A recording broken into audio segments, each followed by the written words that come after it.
Hello friends, चलिए हम लोग कक्षा 10th के आज परिवहन के बारे में पढ़ेंगे। बायोलॉजी हम लोग पढ़ रहे हैं। बहुत दिन के बाद हम लोग साइंस लेके आए हैं, है ना। तो चलिए परिवहन पढ़ना है हम लोग का। अध्याय 3 है। अगर आप NCERT बुक पढ़ रहे होंगे तो ये परिवहन जो लेसन देख रहे हैं NCERT बुक का पहला ही लेसन में एक टॉपिक के रूप में है, ठीक है। लेकिन आप अगर NCERT को छोड़कर किसी भी बुक को फ्लो कर रहे होंगे या पढ़ रहे होंगे तो उस बुक में ये जो होगा आपको एक चैप्टर के रूप में मिलेगा, ठीक है। तो हम लोग NCERT नहीं पढ़ करके क्या पढ़ते हैं, भारतीय भवन बुक पढ़ते हैं, इसलिए इसका एक स्पेशल क्या है, चैप्टर है। तो लेसन को शुरू करने से पहले सबसे पहले हम लोग ये जानेंगे कि परिवहन का मतलब क्या होता है। परिवहन हम कहते किसको हैं। आप लोग गाड़ी पर देखे होंगे लिखा हुआ रहता है परिवहन, लिखा हुआ रहता है ना कि नहीं। वो परिवहन का मतलब क्या है। तो क्या होता है कि आवश्यक पदार्थों को एक जगह से दूसरी जगह ले जाना ही क्या कहलाता है, परिवहन कहलाता है ना। जैसे गाड़ी पर लिखा था तो आदमी क्या करता है, यहाँ से अगर गया जाना है या पटना ही जाना है तो क्या करते हैं, हम लोग गाड़ी पर बैठते हैं और पटना चले जाते हैं, गया चले जाते हैं। तो हमारे लिए क्या हुआ, यहाँ से हमको कहाँ ले गया, पटना ले गया या गया ले गया। तो वो हमारा क्या एक जगह से दूसरी जगह ले गया ना, तो वो परिवहन हुआ। क्या हुआ, तो उसी तरह से हमारे शरीर में भी परिवहन की क्रिया होती है। जितने भी जीव हैं सभी जीवों में परिवहन की क्रिया होती है। तो सबसे पहले हम लोग समझेंगे परिवहन है क्या। परिवहन का परिचय पहले देखते हैं। परिवहन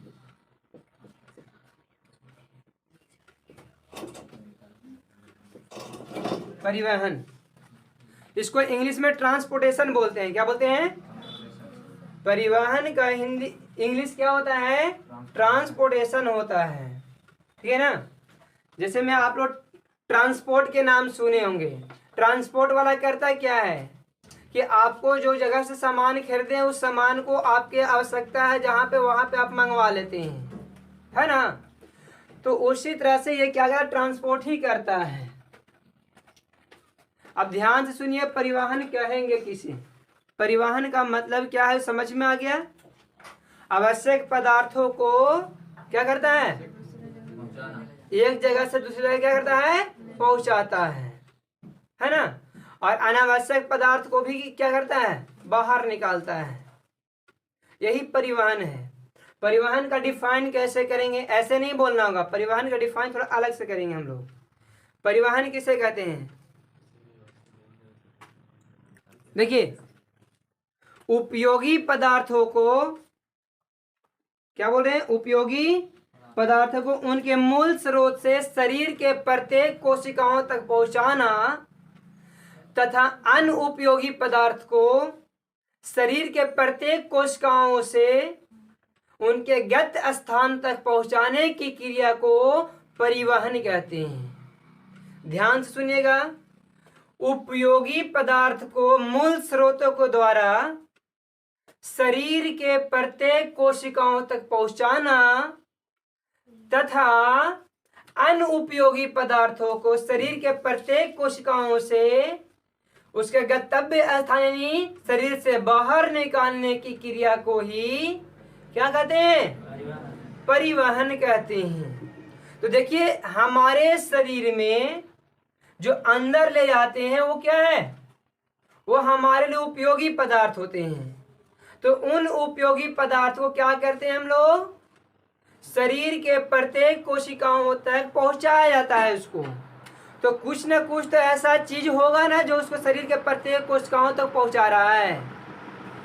और ये शरीर के प्रत्येक कोशिकाओं तक पहुंचते हैं तो हमारे शरीर के प्रत्येक कोशिकाओं में कुछ अनुपयोगी पदार्थ भी बने होते हैं, जैसे CO2 होता है ना। तो ये CO2 हमारे शरीर के लिए अनुपयोगी होता है। तो उनको क्या करेंगे कि शरीर से फिर बाहर निकालते हैं। तो कुल मिलाकर के उपयोगी पदार्थ को शरीर के अंदर लेना और अनुपयोगी पदार्थ के शरीर से बाहर निकालने की क्रिया को क्या कहते हैं? परिवहन कहते हैं। समझ में आ गया?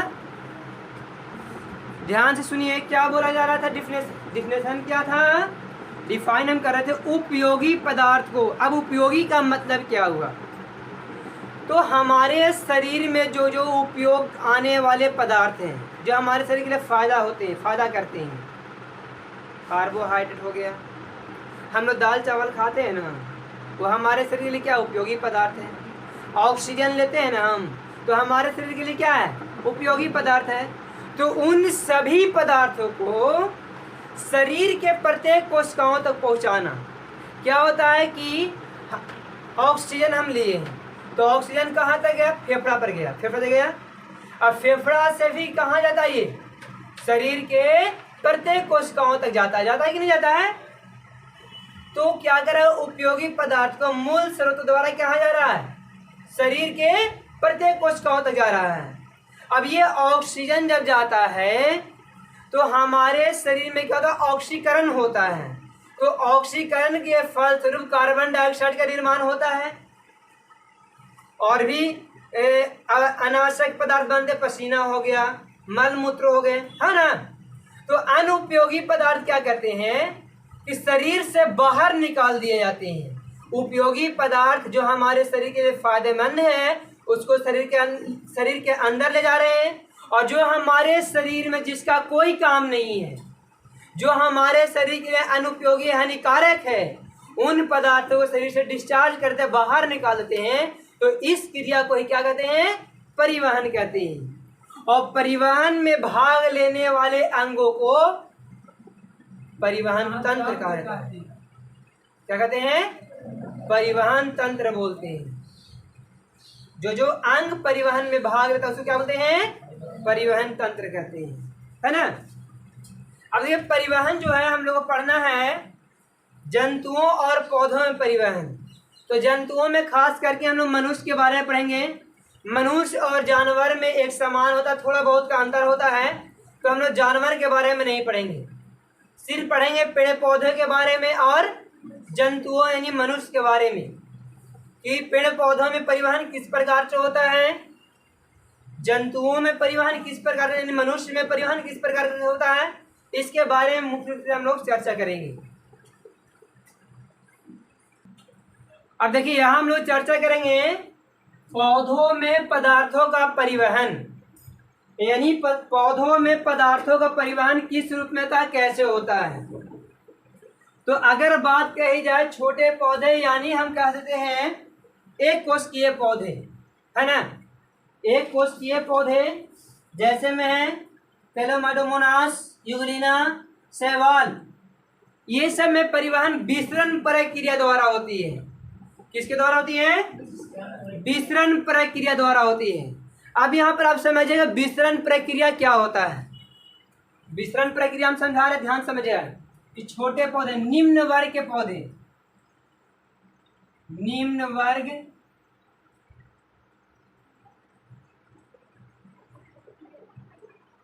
के पौधे, यानी हम कह सकते हैं एक कोशिकीय पौधे। क्या है? तो एक कोशिकीय पौधे में परिवहन की क्रिया विसरण प्रक्रिया द्वारा। विसरण प्रक्रिया क्या है? आप लोग पढ़े होंगे 9वीं क्लास में, है ना। उच्च सांद्रता से निम्न सांद्रता की ओर और उच्च सांद्रता से निम्न सांद्रता की ओर पदार्थों को स्थानांतरण को ही विसरण कहते हैं। क्या बोलते हैं? जैसे में आप देखिए यहाँ पर हम कुछ ले लेते हैं इस प्रकार से, शीशा कुछ ये कांच का ये बना हुआ है, यहाँ पर हम एक झिल्ली लगा दे रहे हैं। ये क्या है? झिल्ली। सांद्रता का मतलब समझ में आता है आप लोग को? सांद्रता का मतलब होता है मात्रा। सांद्रता का मतलब क्या होता है? देखिए इसमें हम पानी मिला दिए। क्या मिला दिए? पानी, जल है ये, और इसमें जल और नमक दोनों है। ये नमक की मात्रा ज्यादा है, नमक तथा जल। ये दोनों का मिश्रण है, ये सिर्फ क्या है, जल है। यहाँ जल की सांद्रता अधिक है, इसमें जल है, सांद्रता में मात्रा, यहाँ जल की मात्रा ज्यादा है ना, तो जल की सांद्रता क्या है, अधिक है। और यहाँ नमक की सांद्रता अधिक है, इसमें नमक की मात्रा ज्यादा है। ध्यान समझिएगा।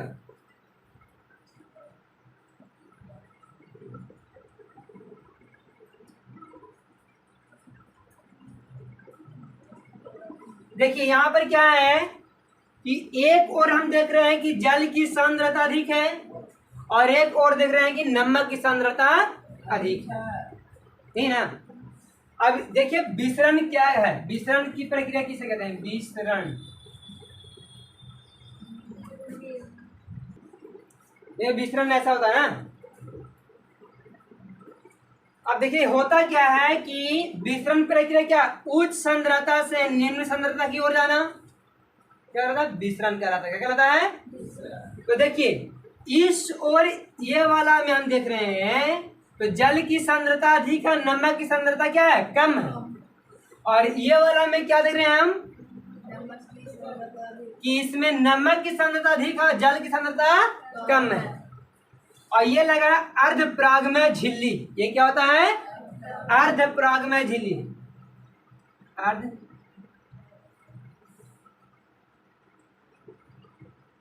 अर्ध परागमय झिल्ली लगा रहता है। अर्ध परागमय झिल्ली का मतलब क्या होता है, तो वह झिल्ली जिससे होकर के पदार्थों का कुछ ही भाग पार हो पाता है और कुछ भाग पार नहीं हो पाता है, तो उसको अर्ध परागमय बोलते हैं। क्या बोलते हैं, और अगर सब आर पार हो तो खाली झिल्ली कहलाएगा। क्या कहलाएगा, ऐसा नहीं है।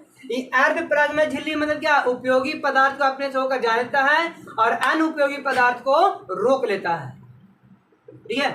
तो देखिए यहाँ पर क्या होगा कि जल की सांद्रता अधिक होने के कारण जल जो होता है सो नमक की ओर गति करने लगेगा, इस प्रकार से।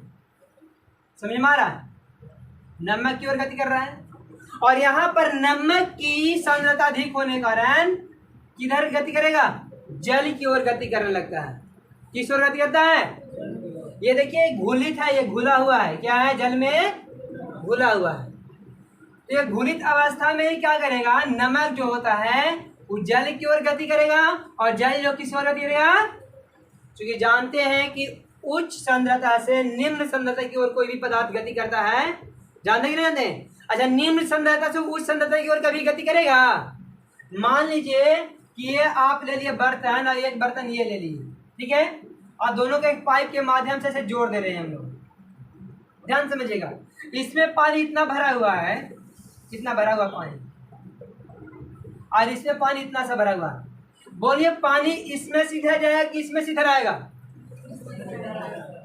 बड़ा कंटेनर से छोटा वाला में आएगा, यानी जिसमें ज्यादा भरा हो उससे कम वाला में आएगा, ज्यादा वाला से।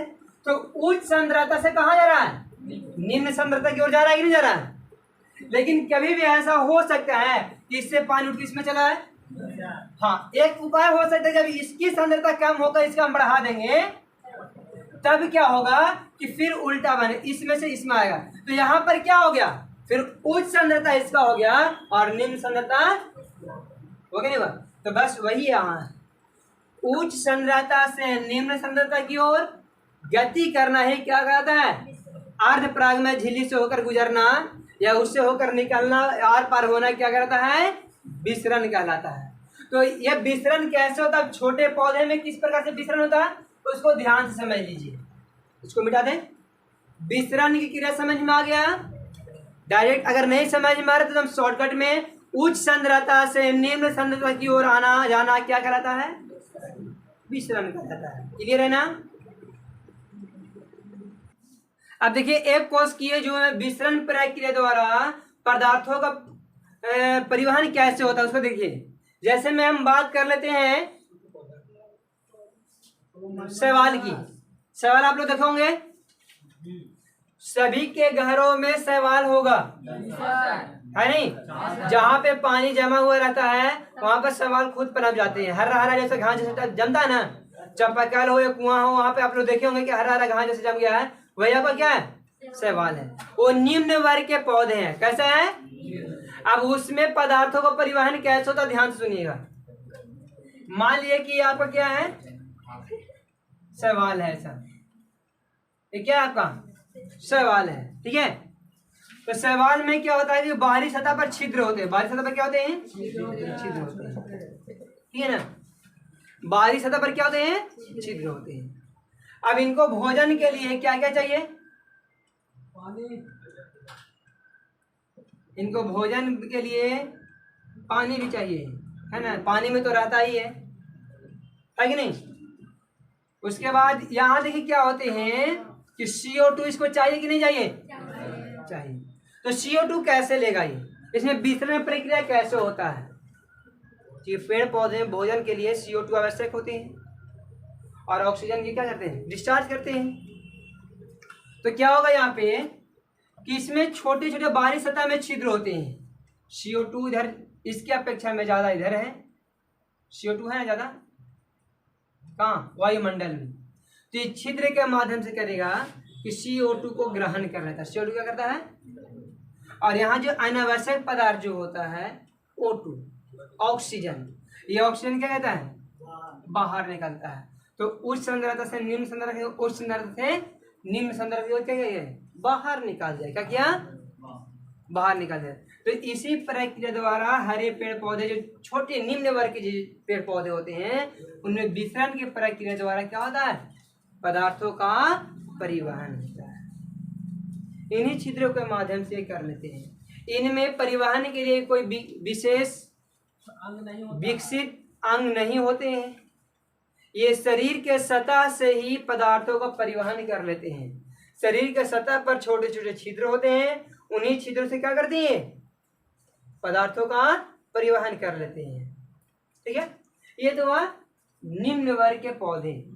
अब हम लोग उच्च वर्ग के पौधे की बात करें, जो बड़े बड़े वृक्ष होते हैं, पौधे होते हैं, उनके बारे में पढ़ेंगे। इसको क्लीन करते हैं पहले। अब देखो उच्च श्रेणी या उच्च वर्ग के पौधे के बारे में हम लोग चर्चा करेंगे। तो उच्च वर्ग के जो पौधे होते हैं उनमें एक संवहन ऊतक होता है। क्या होता है? संवहन ऊतक दो प्रकार के होते हैं। कितने प्रकार के? एक जाइलम ऊतक और एक फ्लोएम ऊतक होता है। तो यहाँ पर उच्च श्रेणी के जो पौधे होते हैं उनमें दोनों ही ऊतक काम में आते हैं, काम करते हैं परिवहन में। कौन कौन? जाइलम और फ्लोएम। संवहन ऊतक लेते हैं, है ना।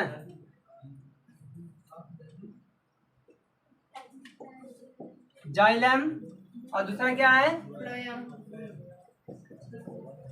जाइलम और क्या होता है? फ्लोएम होते हैं।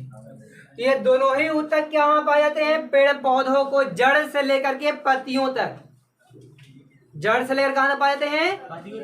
अब यहाँ पर बात कौन कौन से पदार्थों का परिवहन होता है। सबसे पहले ये हम लोग को जानना है कि पौधों में कौन कौन से पदार्थों का परिवहन होता है। तो पौधों के लिए आवश्यक पदार्थ कौन कौन है? पहला जल,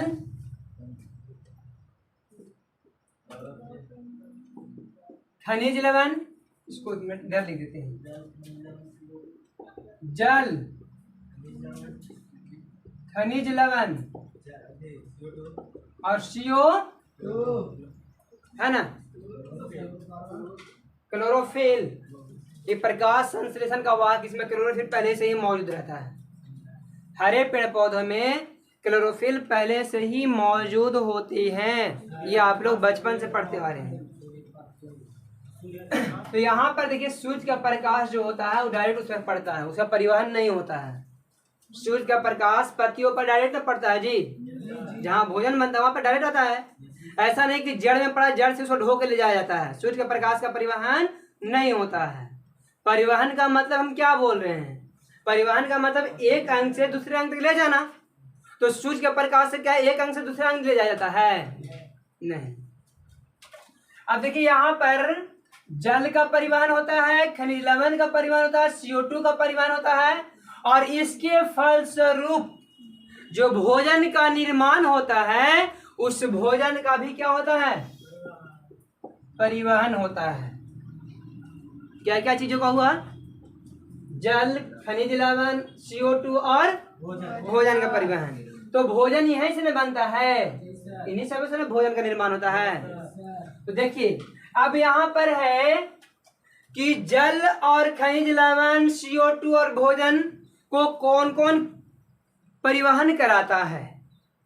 तो अगर जाइलम ऊतक की बात करते हैं हम, तो जाइलम ऊतक में जल और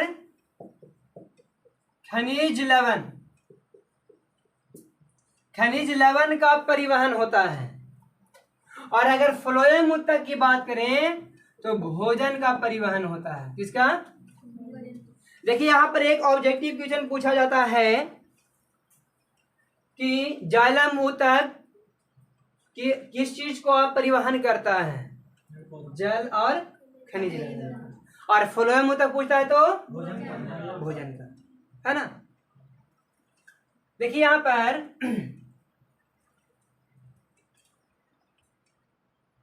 यहां पर ध्यान सुनिए कि जाइलम ऊतक का जल समूहक ऊतक भी कहते हैं। जाइलम ऊतक को जल समूहक ऊतक भी कहते हैं, याद रखिएगा, ठीक है। अब यहां पर बात होती है कि सर जाइलम ऊतक द्वारा जल का परिवहन किस प्रकार से होता है। यह एक और क्वेश्चन आप पूछ सकते हैं कि CO2 कहाँ गया सर, CO2 का परिवहन कैसे होता है। तो CO2 का परिवहन पौधे में जो छोटे छोटे पौधे में जो पत्तियां होती हैं, उन पत्तियों में जो छोटे छोटे छिद्र होते हैं जिसको हम लोग रंध्र या स्टोमाटा कहते हैं। रंध्र क्या बोलते हैं? तो रंध्र या स्टोमाटा के माध्यम से यहाँ पर क्या होता है, इसका क्या होता है? परिवहन होता है ना। शरीर से बाहर डिस्चार्ज, शरीर के अंदर आता है, O2 को शरीर से बाहर डिस्चार्ज करते हैं। तो परिवहन कहाँ से होता है? रंध्र के माध्यम से होता है, तो रंध्र के द्वारा होता है। समझ में आ रहा है? अब देखिए जाइलम ऊतक द्वारा जल का परिवहन कैसे होगा और फ्लोएम ऊतक द्वारा भोजन का परिवहन कैसे होता है, इसके बारे में हम लोग चर्चा करेंगे। अब देखिए जाइलम के बारे में सुनिए ध्यान से। जाइलम एक ऐसा संवहन ऊतक है जिसके द्वारा पेड़ पौधों में जल का स्थानांतरण होता है। जल का क्या होता है? अब देखिए कैसे होता है जल का स्थानांतरण, ध्यान से सुनिएगा आप लोग।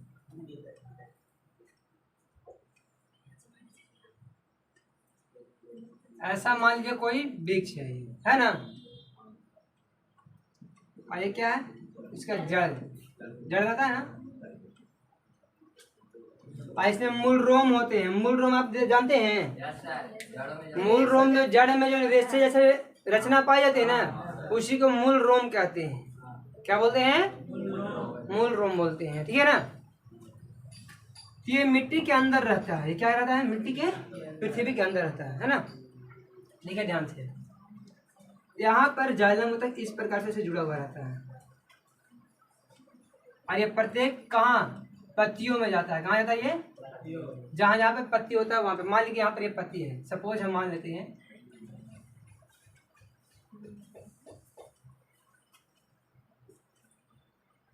ये पत्ती है ना। ध्यान से सुनिएगा आप लोग। क्या होता है? और इसमें पानी भरा हुआ रहता है। क्या भरा रहता है? पानी भरा रहता है। देखिए यहाँ पे एक बात और बताते हैं आप लोगों को। पौधों में जो परिवहन जो होता है वो दो क्रिया द्वारा होता है। एक स्थानांतरण और दूसरा होता है वाष्पोत्सर्जन। स्थानांतरण और तो स्थानांतरण और वाष्पोत्सर्जन दोनों एक साथ होती है। दोनों याद रखिएगा, वाष्पोत्सर्जन और स्थानांतरण दोनों क्या होते हैं? एक साथ होते हैं। इसको आगे हम बताएंगे ऐसे, ठीक है। अब देखिए यहाँ पर क्या होता है कि पौधों में जो मूल रोम होते हैं, ये मूल रोम क्या करते हैं? जल का अवशोषण करते हैं। जल को क्या करते हैं? जड़ के माध्यम से क्या करता है? जल का अवशोषण हो रहा है। अब यहाँ पर बात, सर जल का अवशोषण हो रहा था, तो खनिज लवण गया कहाँ? खनिज लवण कौन पकड़ के ला रहा है ना। यहाँ पर एक क्वेश्चन पूछा जा सकता है, खनिज लवण कौन पकड़ा? कहाँ से खनिज लवण आ रहा था? तो देखिए आप क्या करते हैं कि खेतों में खाद का छिड़काव करते हैं। खाद छिड़ते हैं ना, खाद छिड़ते हैं कि नहीं छिड़ते हैं? तो खाद छिड़ते उसमें यूरिया होता है, पोटास होता है ना, तो उसी में खनिज लवण होते हैं। उसमें क्या होते हैं? वो खनिज लवण क्या होते हैं? जल में घुल जाते हैं। क्या करते हैं? है ना। देखिए खाद में क्या होता है? ऐसे एक्चुअली में वो कंपोस्ट होता है, लेकिन हम लोग बोलते हैं क्या? खाद बोलते हैं ना। सुनिए, तो क्या यहाँ पे हम लोग खाद जब इसमें छींटते हैं तो उसमें से खनिज लवण घुल करके आके मिल जाता है किसमें? जल में मिल जाते हैं। घुलित अवस्था में ये रहते हैं खनिज लवण। खनिज लवण कौन सी अवस्था में होती हैं? जल में घुल रहते हैं। तो ये जल के माध्यम से क्या होते हैं? जड़ में घुलित होते हैं और ये चले आते हैं कहाँ? संवहन ऊतक के कोष में, फ्लोएम ऊतक में चले आते हैं। जाइलम ऊतक में, जाइलम ऊतक में। फ्लोएम ऊतक भोजन का करता है, ये जाइलम ऊतक में चले आते हैं। अब जाइलम ऊतक के पहले से ही यहाँ क्या रहता है? जल भरा हुआ रहता है इसमें। तो ये पहले यहाँ वाला जल खत्म होगा तब ना। देखिए वाष्प उत्सर्जन की क्रिया के द्वारा क्या होता है कि जल चलाता है इसमें, जल वाष्प बनकर क्या होते हैं? उड़ जाते हैं। यहाँ पर जो पेड़ पौधे जो भोजन के रूप में जल का उपयोग 10% करते हैं। कितना परसेंट? भोजन के रूप में जल का उपयोग कितना परसेंट करते हैं? बाकी 90% जो होता है वो जल वाष्प बन करके उड़ जाते हैं। 90% जल को क्या करते हैं? वाष्प बन कर क्या करते हैं? उड़ा देते हैं। तो जब वही 10% 90% क्या होता है कि जल वाष्प बनकर उड़ जाता है, यहाँ से जल वाष्प बनकर उड़ गया, तो ये जल क्या होगा? फिर इसमें चलाएगा, तो यहाँ जल खाली ना हो गया। अब यही वाला जल क्या होगा? इसमें से इसमें आएगा, इसमें से इसमें आएगा, इसमें से इसमें जाएगा, इसमें से इसमें, इसी तरह से लगातार क्रिया होती रहती है। ये क्रिया क्या होती है? और जैसे जैसे खत्म होगा वैसे वैसे यहाँ से चढ़ते जाएगा ऊपर। इसमें आया समझ में? तो यहाँ से क्या हो रहा है? धीरे धीरे धीरे धीरे पानी कहाँ चला रहा है? जल कहाँ रहा है? पत्तियों में आ रहा है। और भोजन के रूप में 10% उपयोग कर रहे हैं और 90% उपयोग कर रहे हैं जलवाष्प बना करके उड़ा देते हैं। तो देखिए यहाँ पर क्या हो रहा है? जल का स्थानांतरण हो रहा है। जल का स्थान में परिवर्तन हो रहा है, स्थानांतरण। एक स्थान से दूसरे स्थान जाना क्या कहलाता है? स्थानांतरण कहलाएगा। स्थानों में अंतर हो रहा है ना। तो यहाँ पर क्या हो रहा है? जल का स्थानांतरण हो रहा है। कब हो रहा है? जब यहाँ पहले वाष्प उत्सर्जन क्रिया हो रहा है, तो दोनों एक साथ हो रहा है कि नहीं? अब बात होती है वाष्प उत्सर्जन कहते हैं किसको, तो आगे चर्चा करना है। इसका एक टॉपिक है वाष्प उत्सर्जन, चर्चा करेंगे। शॉर्ट में समझ लीजिए, जल के वाष्प के रूप में परिवर्तित होकर के उड़ना क्या कहलाता है? वाष्प उत्सर्जन कहलाता है ना। मतलब वाष्प बन के उत्सर्जित हो जाना वाष्प उत्सर्जन कहलाता है। तो स्थानांतरण और वाष्प उत्सर्जन क्रिया दोनों एक साथ हो रही है। यहाँ से जल क्या करे? इस स्थान से आते आते इस स्थान तक गया, यहाँ से यहाँ से, तो लगातार के स्थान में परिवर्तन हो रहा है कि नहीं हो रहा है? और यहाँ स्थान में परिवर्तन होने के बाद क्या हो जा रहा है? जल का वाष्पीकरण हो रहा है। जल का क्या हो रहा है? तो ये फ्लोएम ऊतक क्या करते हैं? जड़ के माध्यम से जल को अवशोषण करते हैं और प्रत्येक पत्तियों तक पहुंचाते हैं। प्रत्येक, तो ये जो होते हैं नीचे से ऊपर की ओर गति करते हैं।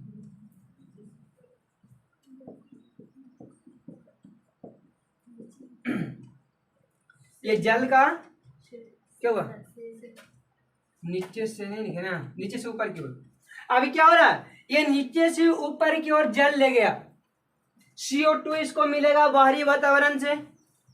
सूर्य का प्रकाश की उपस्थिति में क्या करेगा? फिर क्लोरोफिल रहेगा इसमें, हरा पेड़ पौधा। तो क्या बनेगा? भोजन का निर्माण करेगा। क्या करेगा? अब ये जो भोजन जो बनेगा, उस भोजन को क्या करेगा कि ये डाल देगा फ्लोएम ऊतक में। कहाँ चलाएगा? इसको मिटा देते हैं ना। पत्तियों में भोजन का निर्माण हुआ, और पत्तियों में भोजन का निर्माण होने के बाद क्या करेगा कि भोजन चलाएगा फ्लोएम ऊतक में। उसका नलिका होते हैं जो शरीर के प्रत्येक भागों में पहुंचा हुआ रहता है। ठीक है?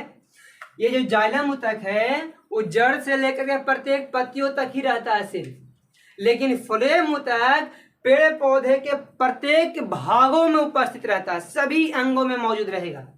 ठीक है? तो अब यहाँ हमारी इस पत्ती में जो भोजन का निर्माण हुआ, ये भोजन कहाँ? पत्तियों में ही रह जाएगा। सिर्फ भोजन का काम पत्ती को ही है, पत्तियां की नहीं है, जड़ का भी है, मूल रोम का भी है, तना का भी है कि नहीं है? सभी भागों को भोजन की आवश्यकता होती है। तो ये क्या करता है कि जल जो बना या सॉरी जल बोल रहे, भोजन जो निर्माण हुआ है उस भोजन को फ्लोएम मूत्रक में डाल देता है। कहाँ डालता है?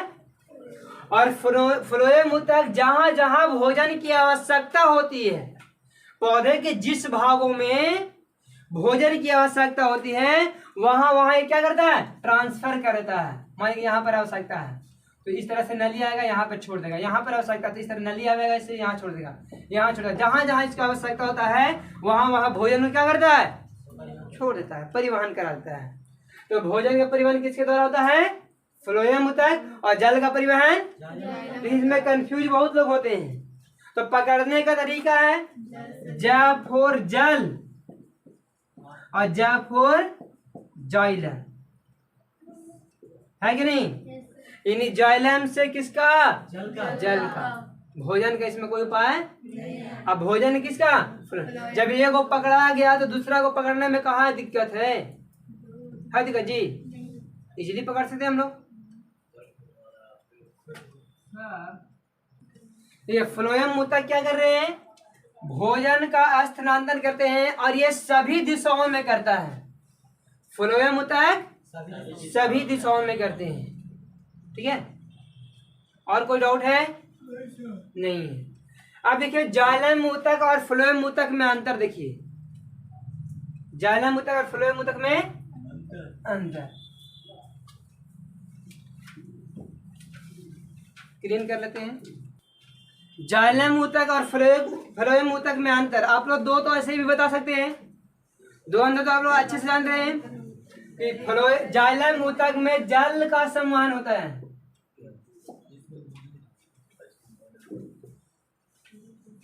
और इसमें भोजन का संवहन होता है, जल और खनिज लवण का, और इसमें भोजन का होता है। दूसरा, ये सिर्फ नीचे से ऊपर की ओर गति करता है ना? या इसको एक दिशीय भी बोलते हैं। क्या बोलते हैं? क्योंकि एक ही दिशा में ये काम करता है। तो नीचे से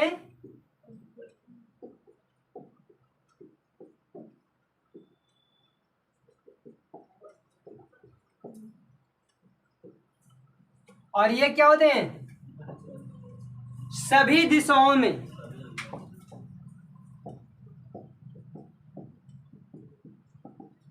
सभी, इसको द्विदिशीय भी बोलते हैं। क्या बोलते हैं? वो ऊपर नीचे सभी अंगों तक ये पहुंचाने का अंग से द्विदिशीय बोलते हैं। द्विदिशीय ऊतक बोलेगा तो फ्लोएम, एक दिशीय ऊतक बोलेगा तो जाइलम। तीसरा अंतर है, इसकी कोशिका मृत होती है। फ्लोएम ऊतक की कोशिका क्या होती है? जाइलम की मृत होती है। जाइलम में लिख रहे हैं बाबू, आप बोले फ्लोएम ऊतक की कोशिका मृत होती है। इसमें हम बोल रहे हैं जाइलम ऊतक की कोशिका मृत होते हैं और फ्लोएम ऊतक की कोशिका जीवित होते हैं, ठीक है? यहाँ मृत हो गए, यहाँ क्या होंगे? यहाँ जीवित होते हैं। बस ये तीन अंतर आप लोग लिखिए। पूछ देगा अगर क्वेश्चन आप लोग को, ये एक से 2 नंबर के क्वेश्चन पूछेगा कि जाइलम ऊतक और फ्लोएम ऊतक में अंतर लिखिए। तो लिखिए जाइलम ऊतक जल का संवहन करता है और फ्लोएम ऊतक भोजन का संवहन करता है। तीसरा में लिखे नीचे से ऊपर की ओर ये गति करता है। जाइलम ऊतक नीचे से ऊपर की ओर जल का संवहन करता है और ये भोजन को सभी दिशाओं में संवहन करता है। मतलब एक दिशीय इसको बोलते हैं और इसको द्विदिशीय बोलते हैं। इसकी कोशिका मृत होती है और इसका कोशिका बस। तो 2 नंबर का क्वेश्चन बन गया ना? बन जाए। हाँ, 2 ही नंबर का क्वेश्चन पूछेगा ये। देखिए स्थानांतरण का मतलब समझ में नहीं आया था, है ना? स्थानांतरण का मतलब देखिए समझ में, हम क्या बोले कि पौधों में पदार्थों का परिवहन 2 क्रियाओं द्वारा होता है। पहला स्थानांतरण और दूसरा वाष्पोत्सर्जन। तो पहले इसको क्लीन करते हैं और समझाते हैं आप लोग को।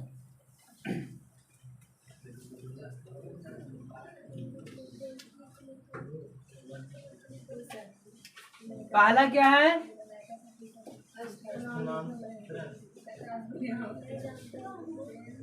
और दूसरा है वाष्पो उत्सर्जन, है ना।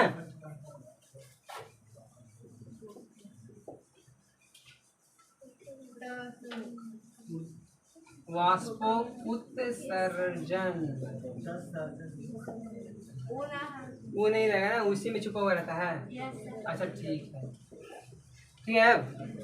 वाष्पो उत्सर्जन, तो सबसे पहले यहाँ आप समझिए कि स्थानांतरण कहेंगे किसको, स्थानांतरण किसे कहते हैं। देखिए स्थानांतरण का मतलब ही निकाल लीजिए आप लोग।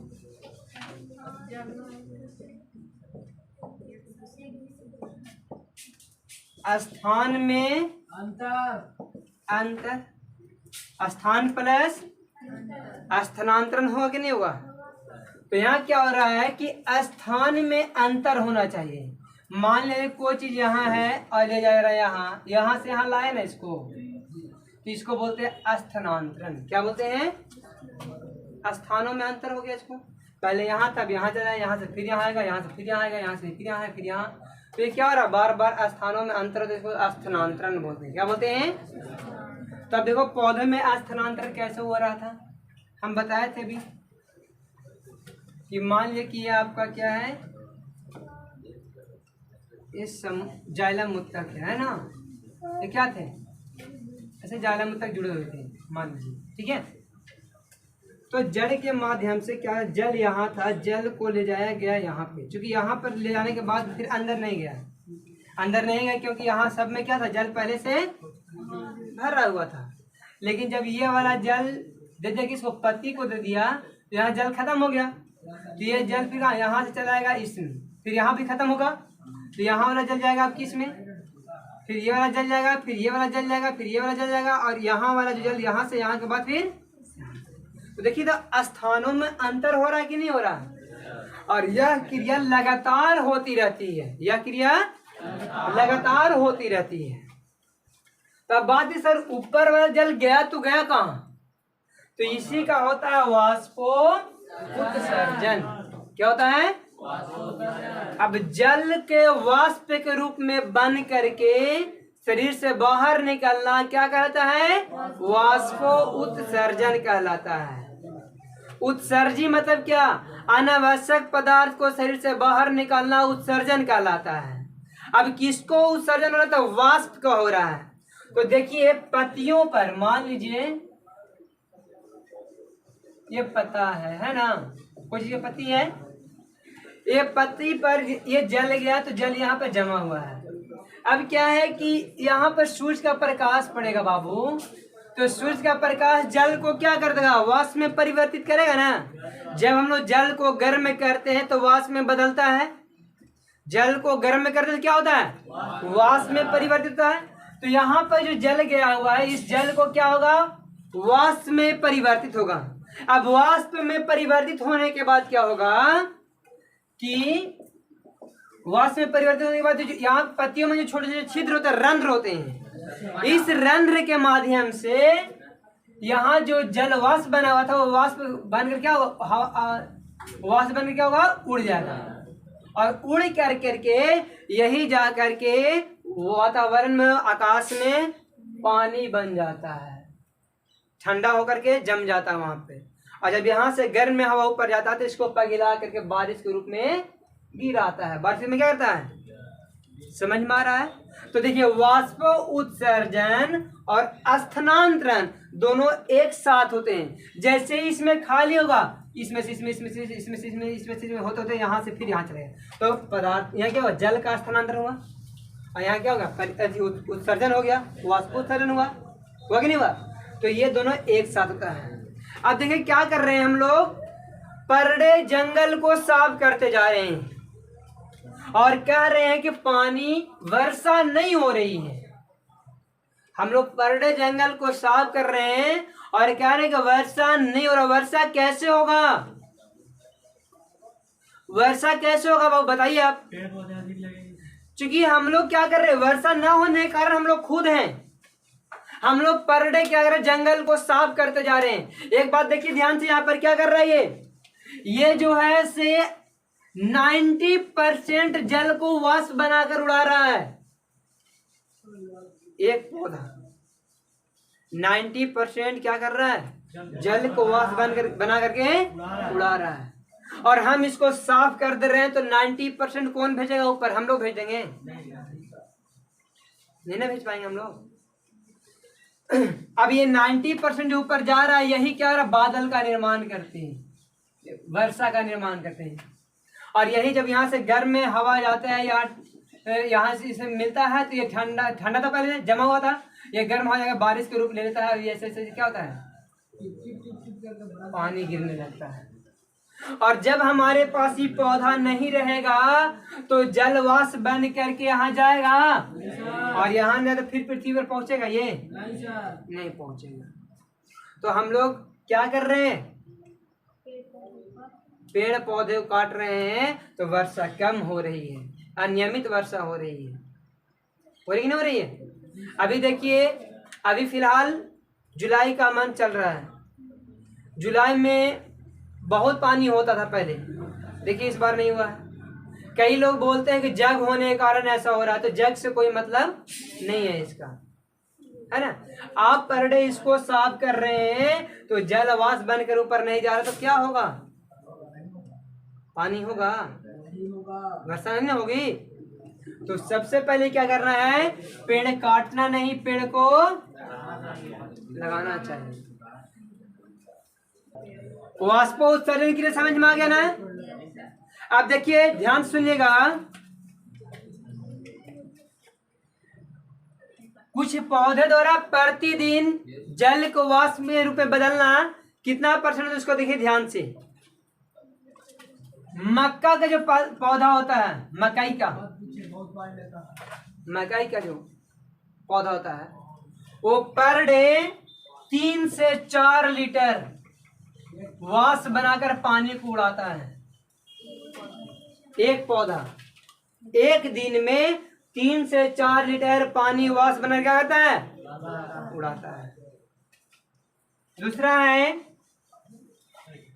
सेब। सेब देखो ना, सेब का वृक्ष, सेब का जो पेड़ होते हैं, वो 10 लीटर से 20 लीटर पर डे पानी को क्या करते हैं? वाष्प बना करके उड़ा देते हैं। और देख लीजिए,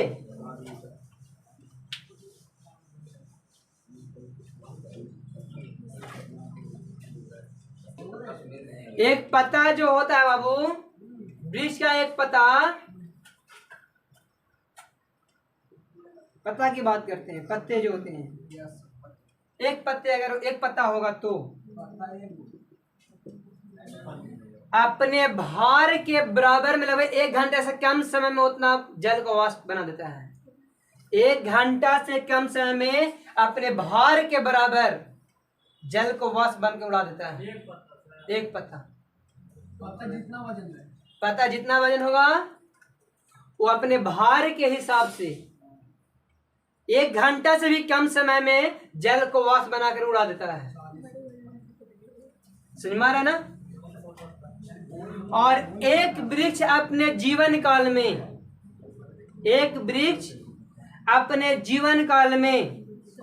अपने भार के 100 गुना